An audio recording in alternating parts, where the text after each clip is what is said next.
সাম্প্রতিক ছাত্র জনতার গণ অভ্যুত্থান নিয়ে ঢাকা ইউনিভার্সিটি ফটোগ্রাফি সোসাইটির আয়োজনে আলোকচিত্র প্রদর্শনী। বিশ্ববিদ্যালয়ের টিএসসিতে এ প্রদর্শনী চলছে।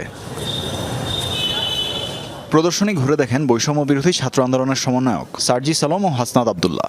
গণ অভ্যুত্থানের স্মৃতি ধরে রাখা ও ফ্যাসিস্টদের নির্যাতনের চিত্র সবার কাছে তুলে ধরতে এমন উদ্যোগের পরিধি বাড়ানোর উপর জোর দেন তারা। এগুলো যদি আসলে থেকে যায় মানুষের অন্তরে কিংবা পৃথিবীর ইতিহাসে, বাংলাদেশের ইতিহাসে, তাহলে তাদের যে ওই যে ত্রাসের একটি রাজত্ব কায়েম করেছিল, ফ্যাসিবাদের রাজত্ব কায়েম করেছিল, সেটি মানুষের মস্তিষ্ক থেকে মুছে দিয়ে আবার তারা কিন্তু ফিরে আসতে পারবে না। সেই জায়গা থেকে আমাদের প্রত্যেকের নিজের জায়গা থেকে আসলে উচিত এই জিনিসগুলো আবার, এই যে দগদগে ক্ষতগুলো, রক্তাক্ত চিহ্নগুলো, এগুলো মানুষের সামনে বারবার ফিরিয়ে আনা। শিগগিরই বড় পরিসরে নতুন আয়োজন করতে চায় Dhaka university photography society.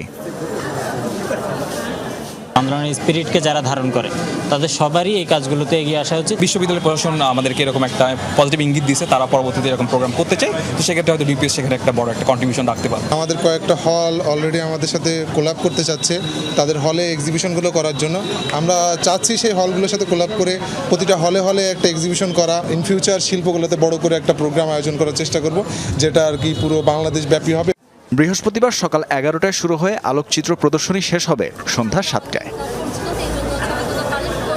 Tanvir মৌসুম, যমুনা নিউজ, ঢাকা।